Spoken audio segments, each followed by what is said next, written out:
Zoolander and Rahma, take one and action.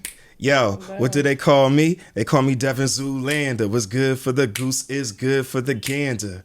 Yeah, they call me Devin Zoolander. What's good for the goose is good for the gander. And I look good on camera. You know I look good on camera. Okay, we need to switch it really quickly. Yeah. We need to go where we need to go. So, with that, we have to introduce our guest. That's right. Let me get right real quick. I need to look directly into my camera right here. And I just need to say something that goes like, yo, what's up? It's your homie, Devin Zoolander, coming all the way live from Zooland Drive. And today is a special treat because there is a woman that I have had my eye on from afar for quite some time.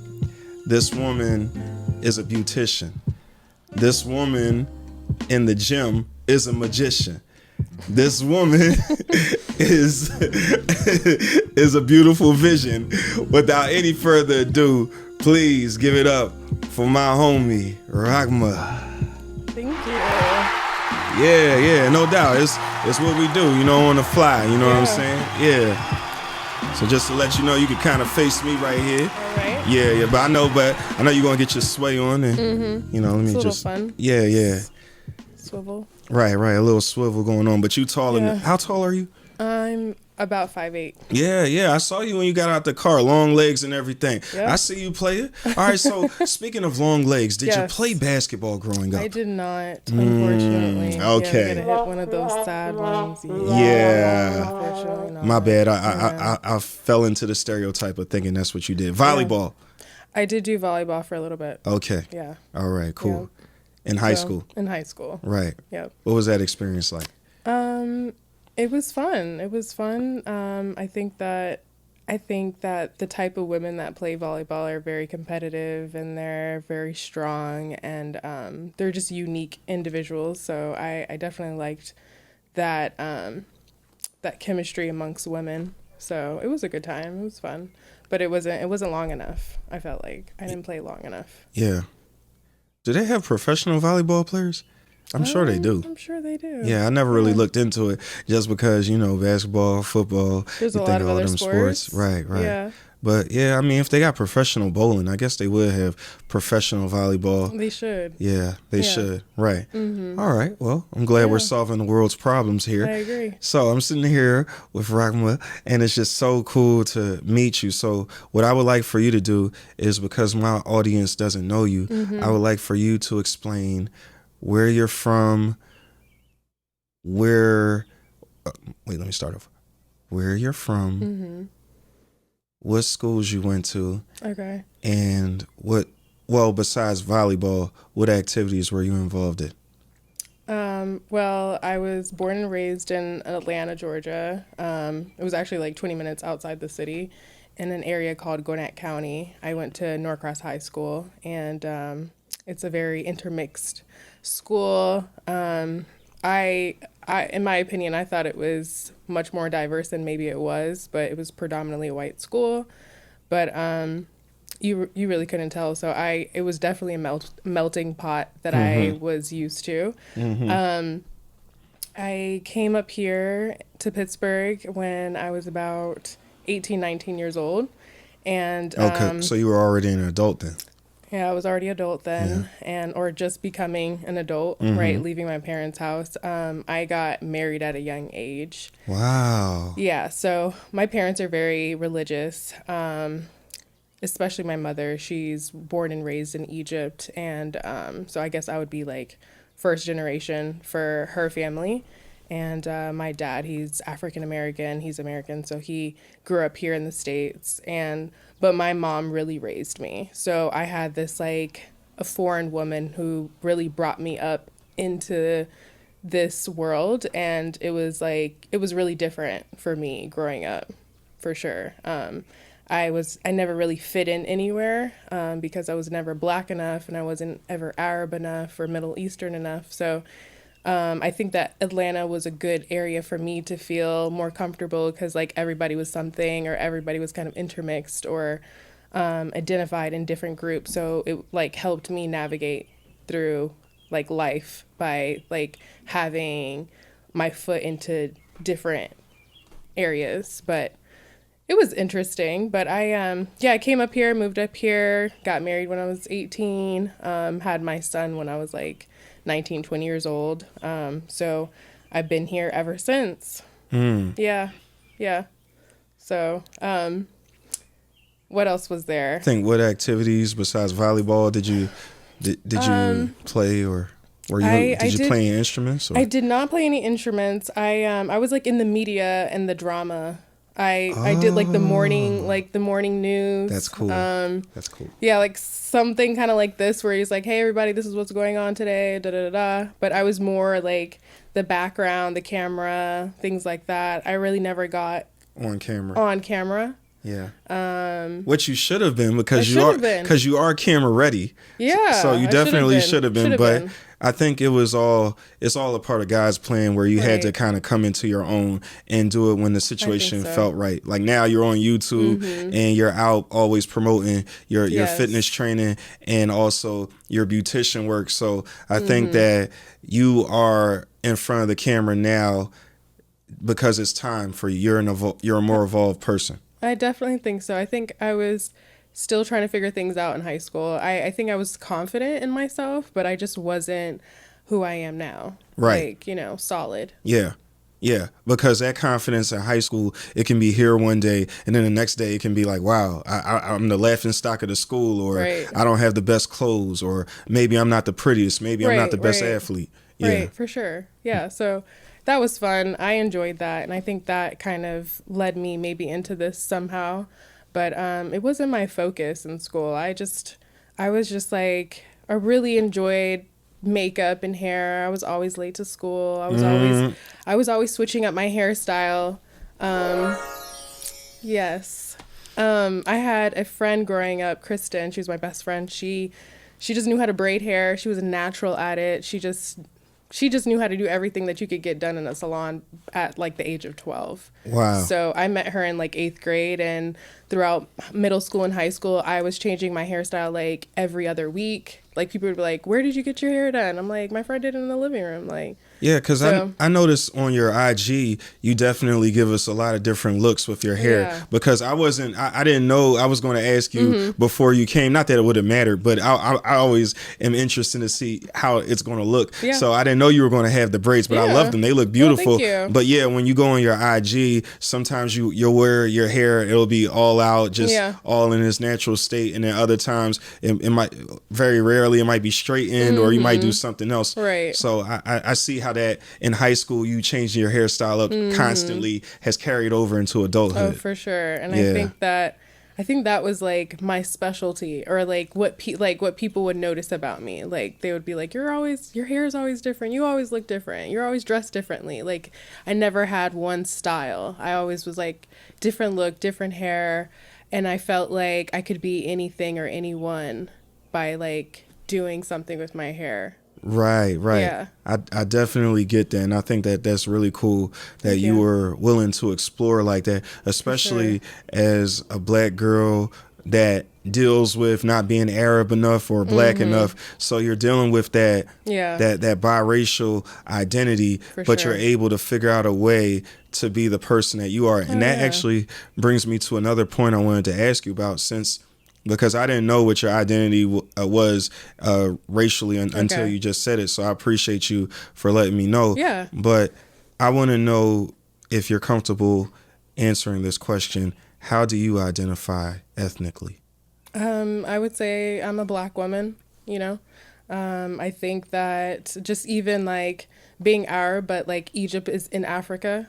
Right. So even growing up, people would say things to me like, you're not Black. And I'm like, well, my mom was born and raised in Africa. Yeah. And we're African American. Right. So, and I'm like, and my dad is Black. Right. I'm like, and I'm Black. Right. Like, you're very brown. I'm like, what shade is this? Although I do have to ask you. I'm sure you get a little bit lighter in the winter time.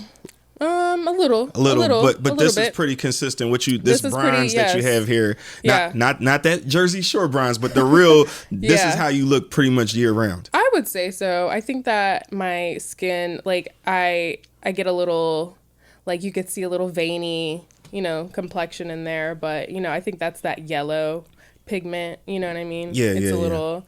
But most of the year, yeah, I'm bronze. Yeah, I think so. When I was about 10 years old, like I was super light skinned, and then one summer, the sun hit me differently, and it just stuck around. And it just stuck around for life. That's dope. Yeah, so I was very happy about that. Yeah, because what's really interesting to me, whether we're talking about people that are biracial or people that are just really, really fair skinned, there are levels to what different people have to deal with. So for sure, on your end, I view you as a black woman, but let's say that somebody views you as racially ambiguous, where they think you're black, but they think you're mixed, whatever it is they think. Well, there are people that are much lighter than you that actually have two black parents. They don't have to qualify. It's like no, born here, whatever. They're black, but they come out looking lighter than you. And I think what we're really seeing is that the effects of slavery and white supremacy and all these different things, it still rears its ugly head today, because just like you can say there were times in high school where people might be like, oh, well, she ain't black enough. Well, I just think about women and men that are still dealing with that today. Oh, for sure.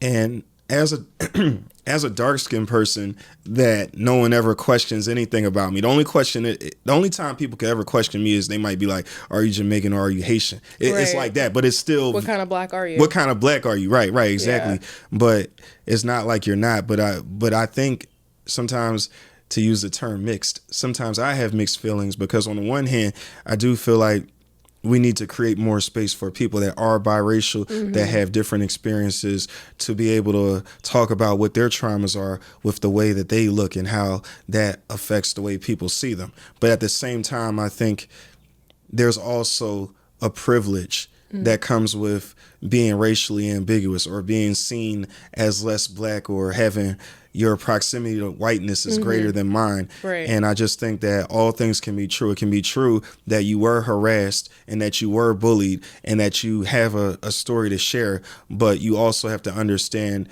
that sometimes there are advantages to that too. So just really. Yeah. Oh, for sure. Definitely. I think that just like working in certain atmospheres with predominantly white people, like you get treated some type of way because you look like acceptable. You know what I mean? Like you're not like too black and you're not too of this. You're like right where they want you to be. And like kind of like when you see an advertisement of a biracial woman on wherever, right? Yes. Her hair is big, she's light skinned. It's like that's the type of black women they want, right? Right. So I think that pisses me off though. Like it's not like, oh, I'm like, well, at least I can blend in, right? Right. It doesn't make me feel comfortable that I'm blending in based off of their terms, right? So, and then also at the same time, even though there could be a level of privilege, you're still that black girl to them. Right. So regardless of how light, you're still the black girl to them. Right. But what's crazy is how they can seduce you into thinking that you're not like the other ones when push comes to shove and it's time to fire somebody or it's time to blame somebody for why something didn't go right. Oh, yeah, it's probably that black girl over there, because they knew how they saw you the whole time. Yeah, to begin with. But they know how to play in your face and make you and basically disarm you. Oh, yeah. And what's really interesting is that I don't know all these terms, but I've been learning that obviously colorism is an aspect, it is a problem that we deal with in our community. But I learned globally. Yes, you're right. It is global. It's not just specific to black people. It's in all different races. We definitely have an issue with colorism. But what I've learned is that there's also featureism and texturism. And featureism is, well, you can have a Mara La Negra who might be as brown as I am, but her features still might be somewhat European if her lips are smaller or her nose is smaller. So it's almost like, well, yeah, we like her and she's dark like us, but she still might have certain advantages. And then I learned about texturism because I know that man, oh, I got the name. Yes, Tracy Ellis Ross. I remember when she came out with her hair care line. Patterns. Yes, yes, and there was.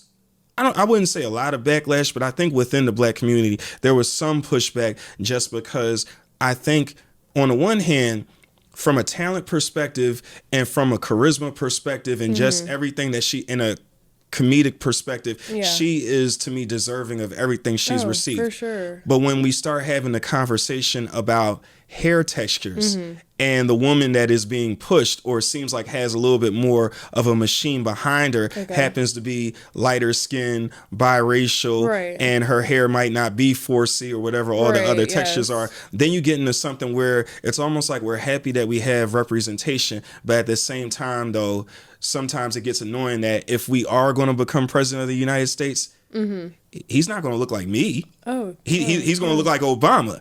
And it's something that as Black people will be like, oh, well, come on, man. Can't you just be happy? And I was happy. Can't you just be happy, man? Can't you be? Yes, I can be happy. And representation matters. But I think representation just doesn't start, or it doesn't stop with you put one person up there, because this thing is so nuanced that when you start talking about, the right kind of Black that is being pushed, then it's really a deeper conversation, and most people aren't trying to talk about that.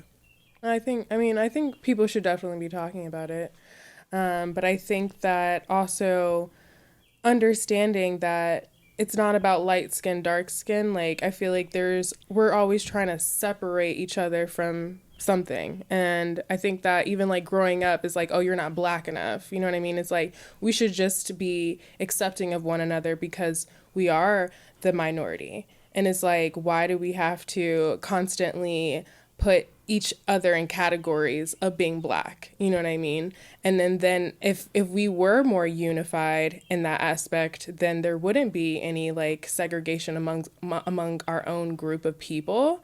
And then I feel like we could be more tolerable of ourselves. And then if we do see someone in office or anything like that who is Black, we're like, Black power, right? Like who cares how light he is or how dark he is? Because it's just like, aren't we all Black? Are we all Black? Yeah, I think also similarly, Kamala Harris, Vice President Kamala Harris, dealt with something similar because she's another biracial Black woman who people have questioned her authenticity with her Blackness. Because I think the hard part with some of these people is that they get up here and they just get the lying, or they just saying stuff that's clearly capped. They asked her something, and she says, they was asking her something about music, and she started talking about Tupac, and I think Tupac wasn't even out back then. So then it's kind of like, you're already light-skinned and you're already this and that. Yes, you did go to a HBCU. Yes, you are in a Black sorority. Yes, I see her as Black. But at the same time, when you get on that campaign trail and you start getting into that, then you become, you're kind of like a darker version of Hillary Clinton. Because I remember when Hillary was running, and she's with, and this is around the time that Formation by Beyonce came out, and she's on the Breakfast Club with Charlemagne and all of them, and he asked her, what do you always carry in your bag? And she says, hot sauce. And it's just like, all right. It's like, really? Yeah, we know you're pandering. Yeah. But you can't even dress it up. You didn't have to say hot sauce, but you know why you did that. Yes. So, I see what you're saying, for sure. I think that we can all like take accountability in those situations, for sure. I think that not acknowledging like your position and that power that you have over how people are viewing you or how you're being viewed and perceived is like, you have to tread lightly, and you need to be like the best representation of like for Black community when you are doing those things, and not trying to say things that just sound ignorant. You know what I mean? Or like, oh, it's popular to say, or it's cool to say, or it's trending, right?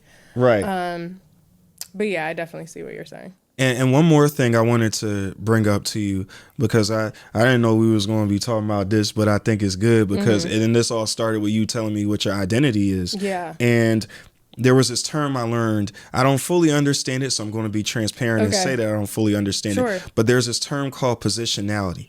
And according to this first definition I looked up, positionality is the disclosure of how an author's racial, gender, class, or other self-identifications, experiences, and privileges influence research methods. So it's almost like, to use in a more layman's term example, you need to know that your position, or let me not say you need to know like I'm an expert. I think what would help us all is if we consider when we speak on certain subjects, what our positionality is to that subject. Oh, yeah. So for example, if I speak on colorism and I'm coming from the perspective of always being a dark-skinned black man, then I need to understand that that's going to influence how I talk about this. And sometimes maybe when someone is mixed or biracial, is crying and stuff like that, maybe my experience as a dark-skinned person makes it a little bit more challenging to embrace what they're saying. Oh, yeah. So I think that we need empathy on every aspect of either sides. I think that's the problem. It's like if we put ourselves in their shoes and vice versa, then there's less confusion. I think that if we're all open to being understanding, then there's less confusion and less like what's the word? What are you trying to say? Kind of like pointing the finger. Oh, okay. Or like, yeah. You know what I mean? Like, yeah. Oh, well, you ain't got it that. But if someone's complaining, well, you ain't got it that bad because you're lighter, right? So it's like you can have it bad and they can have it not as bad, but it's all bad. But it's all bad. It's all bad. So it's just like if we're supportive of one another and understanding it the way, you know, another person, like putting yourself in, I mean, it's really hard to do. Yeah. To put yourself in someone else's position. But I feel like for me, kind of being in both pools, I feel like it's easier for me to be more understanding. Right. Because your lived experience has been about trying to navigate through these two different worlds. Exactly. Yeah. Yeah. Well, I hear you on that, and I really appreciate you being willing to engage with me on this, because sometimes the way you present things, sometimes the way we present conversations, it can feel like an attack, an assault on people, and that's not where I'm coming from. I've had to do a lot of soul searching, because there's been times on Facebook where it's just like, all right, you're just kind of stirring up trouble.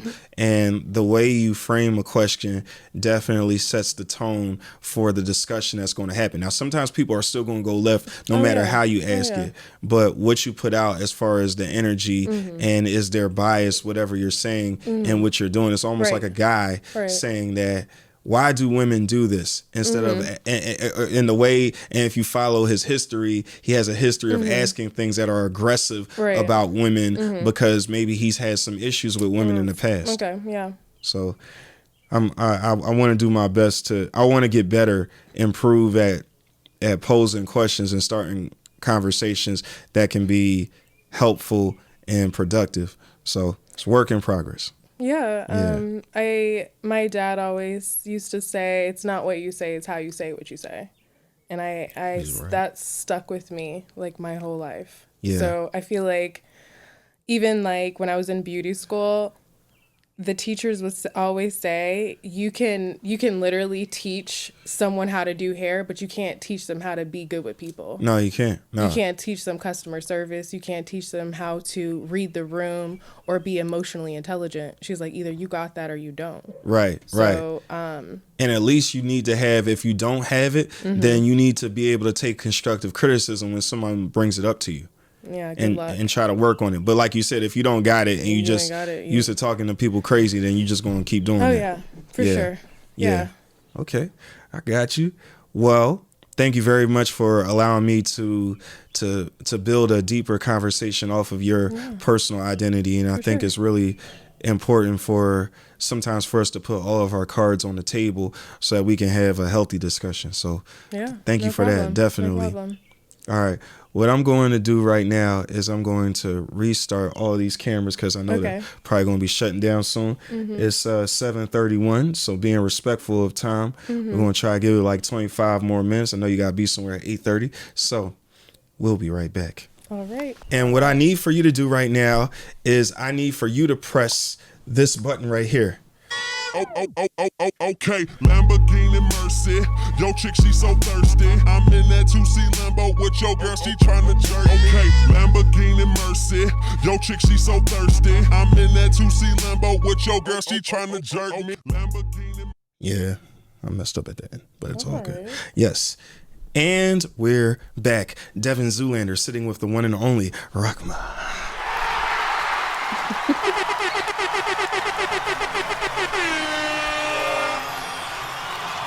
That's right.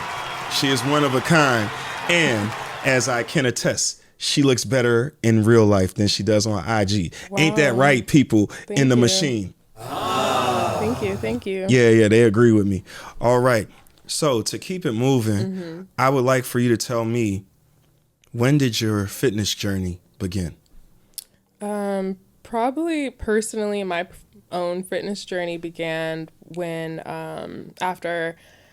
before I moved to Pittsburgh, it started. I was about 17 years old, and there was this guy that I was dating, and I had this boyfriend in high school who, he loves thick women. We would eat out all the time, and I was feeling myself. I was feeling the thickness. I was like happy with my weight. I never felt insecure.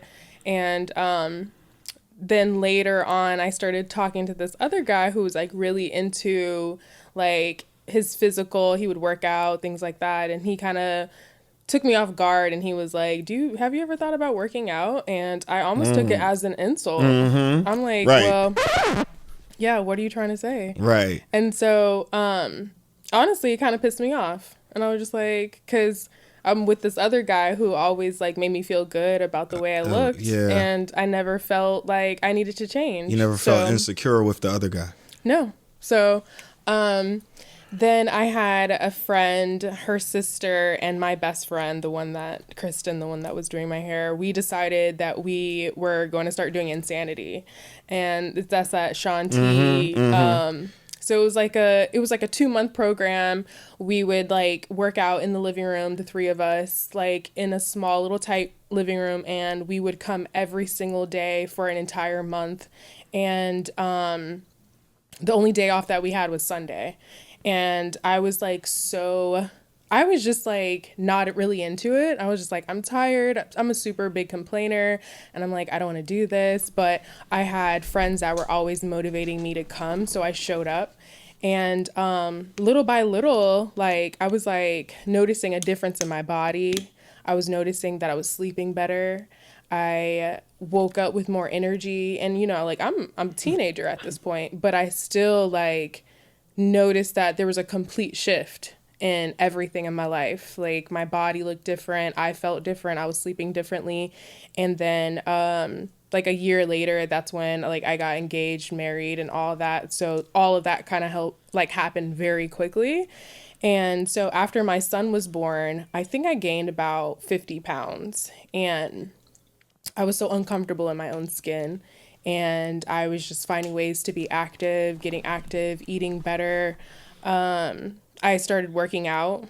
I was like, I'll do Insanity all over again. So that's when I started tapping into like going to the gym, looking at my diet, cutting out sugar, just trying to feel the way that I was feeling before. And so I think that's when it really begun for me. And after like becoming a mother and just like my mother, growing up, she was always overweight. Like my whole life, she was overweight. And my dad was the complete opposite of that. He was like really on his health. He was taking his vitamins. He was walking 10 minutes a day. He was doing push-ups. And my parents are like ancient. Like my dad, he's like 80 now. So at that time, he was like 70, like 65, working out, eating right, never sick, never in the hospital. And then my mom was the complete opposite of that. She was overweight, eating whatever she wanted, in and out of the hospitals, on all different types of medication, diabetic, high blood pressure, things like that. So just growing up, I saw like it's either I choose this route or I choose this route. And I knew that my mom struggled with weight after having children. So like once I gave birth to my son, I was like, I don't want to become that. I don't want to fall into this like stereotype that we're like women who are like mothers are like just accepted for being overweight or having a gut or whatever. And not that there's a problem with that, but I think there's a problem with our society and the way that we think like the stereotype should look like. And then when they see me, people are always like, oh, you don't look like a mom. And that like thought in itself is the reason why I was like, I'm not going to be that stereotype. I'm not going to look like what I'm supposed to look like. And so I would say like, at least 10 years that I've been doing this, but it became official. I became officially a fitness trainer in 2020 after the pandemic. Yeah. Thank you. You're welcome. So after like in 2020, I gave birth to my second child, Aziza. She's 3 years old now. And I was right back to square one. Like my body wasn't looking the same. And did you gain 50 pounds or was it not this time? Okay. It was less this time because she was premature. And so there's 3 different types of body types, right? There's a person that they can eat all day and not gain any weight. And there's another person who can eat all day and they'll gain all the weight. And then there's a person right in the middle. Like they eat enough, they'll gain a little, and they eat less, they'll lose a little, right? Mm-hmm. So I'm that body type right in the middle. So it's like if I eat like this, I'm gonna gain the weight. If I eat like that, I'll lose the weight. So I just knew that I was like, I'm on track. Like I need to go where I'm trying to be. So I had a lot of women in my DMs asking me questions because I knew I just had a baby and they knew that I was like eating differently. I was posting about it and a lot of people were asking me questions and I didn't want to give them advice that wasn't real. Like, I'm like, I don't really know. I just know what works for me. So that's kind of the reason why I got into the fitness, because I was just like, let me go ahead and like fulfill this. Right. Become an expert at it. Yeah. So that you can help other people with tried and true advice and not just whatever you did, yeah, which like, oh, this might not work me. for them. Right. Exactly. So I think even before I got into fitness, like I didn't know that. Like I didn't know there was different body types. So I would have, I could have just given someone advice that wasn't going to work for them. So this is a way that I was able to help people and also continue learning myself about it. Yeah. Mm-hmm. Well, thank you very much for telling me about when your fitness journey began and now that it's 10, 11 years later that you're still doing it. So I really appreciate that. And you becoming a certified personal trainer is really cool as well. Thank you. You're welcome. What I would like to talk about now is the pressure that we as a society, that men, that other women place on women to get mommy makeovers, because I'm thinking about how DC Young Fly just recently lost his wife, Miss Jackie O, or his girlfriend, his children's mother, because I don't believe they were married, but he lost his partner.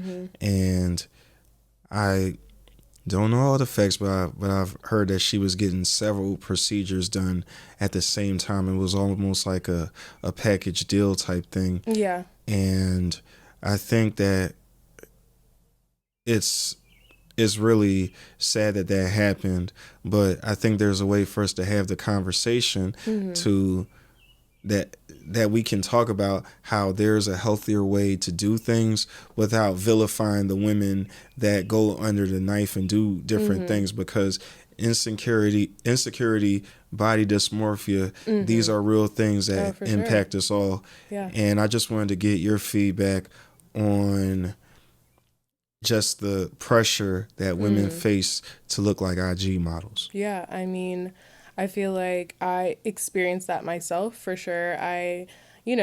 Even like when I look the way I look and people are always like, oh, you look so great and whatever. It's really all about internal. Like, how do you really feel about yourself? And are you okay with what you see in the mirror? And it has nothing to do with what you actually look like. You know what I mean? I feel like I've seen women who are big, they're beautiful, they love their bodies, they're more confident than women who are thinner. So it's all about, I think that in general, like we have become obsessed with this artificial body, and it's super unrealistic. It's gone overboard. And I think that women, we like, that's all we see on Instagram is these IG models and what they look like and their lifestyle and their men and their children. Everything looks perfect, and it's all unreal, it's all fake. You know what I mean? Even the people that get those surgeries are constantly photoshopping everything. It's like, you went under the knife to look a certain way, and then on top of that, we're putting filters on, and we're photoshopping parts of our body, even though we got the surgery done. So it's like, it's at an extreme level of insecurity, and I think that I feel like women and men together have made that an issue. But I think that even, it doesn't matter what you look like, you're going to have body dysmorphia. I wake up every other day feeling some type of way. Like one day I'm like, I look great. And the next day I'm like, I hate this. I hate that. I need to lose weight. I need to gain weight. I'll be like, oh, okay. So like right now I feel like being thin is trending. So like being thin and having a huge ass is trending. And it's so unrealistic. And I think that I made a reel about that where I like threw myself on the bed because I'm like, I can't decide if I want a flat stomach or a big butt, right? Because it's like, it's damn near impossible, because it's like, you can't put on weight and then not expect any of that weight to go to your stomach. And you can't spot train or spot treat a certain area and fat and not lose it everywhere else. It's impossible. It's not how it works. So the idea is impossible. Right. Ultimately. Yeah. And I think what also happens is that part of culture, any culture, is what is rewarded. And I think that when people are rewarded for going through those procedures, then it starts this kind of snowball effect where more people, they're doing the, what is it, Dr. Miami, where they're doing all these different things. Yeah. And it's sad, but I think that what we as men can do is be more understanding, and kind of like going back to your two different boyfriends, how the one is kind of like, I like you the way you are, I like you thick, and the other one is like, yo, you ever thought about working out? And I even if that had any slight bit of inspiration for you to get serious about your fitness journey. Yeah. At the same time, I think the first guy, the way he talked about you, I think that eventually, even if he was telling you all that stuff, I think eventually you would have found your way into a gym. For sure. And it doesn't need to, everything doesn't need to be heavy handed. And I'm trying to get you, I'm trying to change you up, I'm trying to do all this stuff, because sometimes I've heard people sometimes that have money, they might be happier when they were broke, or you might be happier when you actually had kids, and some people might think, oh no, you're happier without kids, or right. Yeah, it's all about balance. And I think that if there is something that you want to change with your body and you feel like going under the knife is the only way to achieve that look, then by all means, do whatever you feel like is going to make you feel confident. But at the same time, there's always an extreme, right? Like some people, they fall into like, well, then if I can get this nipped and tucked, then I can get this nipped and tucked. And then it just becomes like, okay, now I'm just going to get everything done. Instead of like, you know what I mean? Like, we're all aging. Time is going. Like, it's like we tend to forget like what's really important. And and it's just like getting that job or getting that guy or getting whatever based off of the way you look is only temporary, you know? It's just like, well, how long is that gonna last? Or how long is that trend gonna last? So now, like, you see all these celebrities taking out their BBLs, they're taking out their filler, things like that, but they have all of this money to do that. And it's like, sis, who's a regular person, just spent all her life savings on getting her ass done, and now it's like nobody wants that ass no more. Right. So it's just like, really just do it for yourself and feel confident with your own decisions and not allow other people in society to dictate like what is going to make you feel and look good about yourself. So it's like, so. And also it's like, don't rush the decision. Don't move hastily.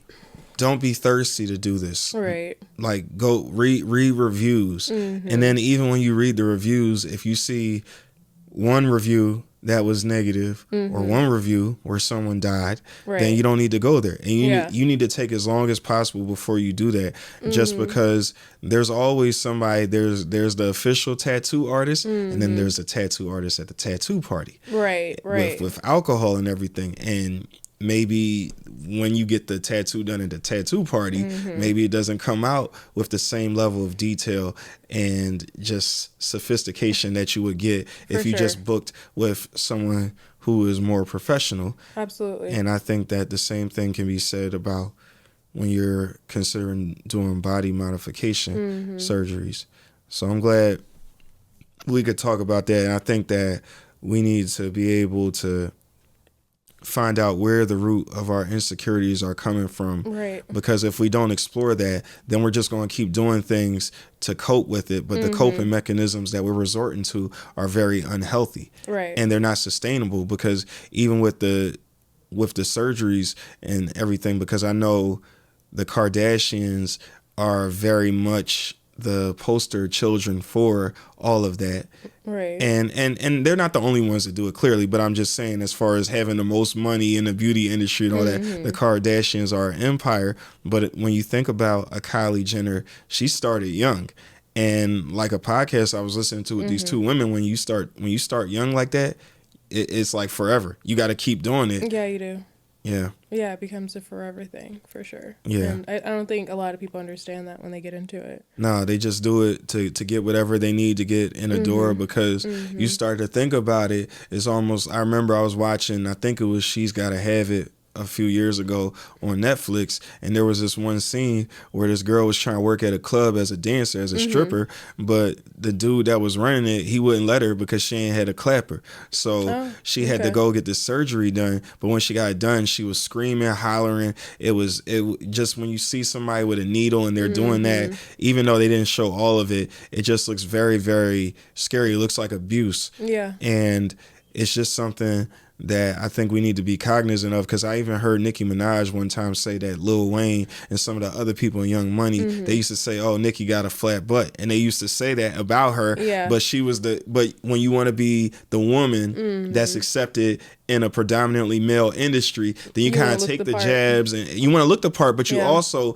you don't want to let them know that what they're saying is getting to you. Right. So you internalize it, and you get these things done to fix your proportions, but still, it's almost like when you have an insecurity and someone mentions it, you could have put in all this work to change it. Right. But when they say it and they bring it up to you and they put visibility on it, you're triggered all over again. Right. For sure. I feel like it's all about, if you have self-confidence from the jump, like, then it's really not external comments that are going to inflict on you.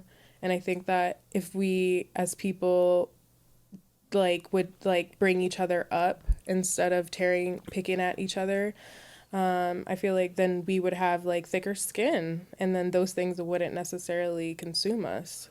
Yeah. And another thing I was thinking about is how we are critical on people that are previously really big, and then they show up and they're a lot skinnier, whether it's Jonah Hill, or we'll look at an Anthony Anderson, or we'll look at a Ariana Grande, because I remember she had lost some weight, and people were commenting on her, or before he passed away, Chadwick Boseman. And it's just this thing that we just have to really keep a lot more things to ourselves, because as long as we keep putting that out there, someone that's working on themselves every day and that's trying to build up their self-confidence, they can be doing a really good job. Right. But if they keep on returning to a world that continues to beat them down, then even though on the one hand they might have learned how to develop some thick skin, when you're constantly reminded about something, there's only so much time before you cave into it. So it's one of those things where it's a two-part effort. On the one hand, people have to develop thicker skin and to develop greater self-confidence. But on the other hand, we have to stop creating a world that makes it okay for us to freely comment on what people are going through, because then you'll have a K Michelle twerking on the gram, and then it's like, okay, well, part of her ass is starting to fall a little bit, and it doesn't look right, and that's embarrassing for her, and it's something that we don't need to be pushing. So here's what I'm going to do right now. Thank you for the discussion. I really appreciate that. What I'm going to do right now, in the interest of time, is I'm going to introduce you to a segment of the show that I like to call a little something something. A little something something is the time of the show when I give a gift from my heart to my guest so that you have something to remember me by, because I believe in creating lasting impressions and memorable experiences. Yeah. So to that end, I will play my music that I need to hear right now. Okay. I like this bag. Yeah, It's yeah. a nice bag. Yep. You got a black woman on there, or That's right. if she's not, then she looked like it to me. She's looking black to me. She looked black to me. All right, so All you can right, put it let's on the see. ground Okay, put and it on the start ground. showing people what we got. All right, let's see. Yeah. Let me put Yeah, rip it out the this plastic because you acting brand new. All right. down. Okay. I don't know. That's cool. What does it say? Keep good energy around you. Ooh la la. All right. Keep very good energy nice. around you. That is Yeah. by the same artist that did this piece right here. Okay. Her name is Pink Lomain. She is a Okay. black woman Yeah. that was born in Germany, currently lives in Houston, and you Okay. can get all of her products at Home Goods and TJ Maxx. Oh wow. Good So, for her. That's awesome. I She love this. she does renderings all the time Okay. for our culture. That is so cool. So you have that, and hopefully when you. you hang it up, it'll give you some inspiration. It will. And I believe there are some more items that you have in that bag. All right, let's see. So you got your black girl bag, you got your black girl portrait right there, All right. you got your black girl shea butter. Shea butter. All right, now smell. All right. Now open it up real Pink quick. Shea let- butter from the outside. Yeah, open it up Open it real up. quick and let's get that smell. Oh yeah. Yeah, there you go. What is that? I'm not sure, but what I will say is that no one should ever go ashy. So now you can keep that in your car. I will. And whenever you are feeling a little bit dry, All you can right. get busy I with some will of that. Never be dry. Right, you will never be dry again. There you go. Because part of being black is to always combat ashiness. Okay. All right. And we're gonna keep our hygiene up as well with some lemongrass soap. Yes. Lemongrass soap. Okay. It says revitalize. What else does it say? Tone and soothes Yes. with coconut and olive oil. Yes. Lemongrass is my Lemongrass. favorite scent. Smells So good. now you have that. Now I'm So gonna smell like you. right. Now you're gonna smell like me. Yep. And then lastly, we have a card right Look here. How cute. Yep, there you are. A card right. that is from Pink Lomain as well. Oh. That's right. She does Okay, cards. She does cards. too. And the I'll card keep that. says, Stay positive, sis. there you go. Right. There we go. Yes. Right. All that stuff. Okay. Right. Aw. And you got a little, note just a little inside. note, nothing major. Should I read it? Yeah, you can read it. Okay, so it's Dear Rahma, thanks for blessing my platform with your transfer. Transformational. I know my Is that a real word? transformational. Yeah. Oh, wow. I messed Energy. up with the writing a little bit, but No, you didn't. You get what's Continue going to use your story to help others tell their stories. Yep. Aw, that is so nice. Yep. You know what I'm saying? Okay. And if Got it, your little card inside. there you go. Yep. So we can keep in contact. All right. And if anybody ever tries to question your fitness training skills, you hit them with this. Can I talk my shit again? Yeah. That's right. Can I talk my shit again? I'm gonna talk my shit again. I can't believe I'm back up in this motherfucker. Now, I do have to admit that when I first stumbled across your page, Yeah. and I was definitely creeping because, you look, some might say that you look okay. So, right. You look all right, you know what I'm saying? But to that end, there was just something about you that was really mysterious. And it's almost like you looked like a movie star. And I know you just hate to see it. Can't imagine being you who I hate to be. I'm done faking humble, acting like I ain't conceited. Cause bitch, I am conceited. You know you can't defeat it. Yeah, movie star Jack Harlow. But yeah, All right. So that's what I thought about when I first saw you. Now, Thank you. before we leave, Yes. I have to get your thoughts on. Actually, let me not assume. Are you a single mother? We don't have to put this in here.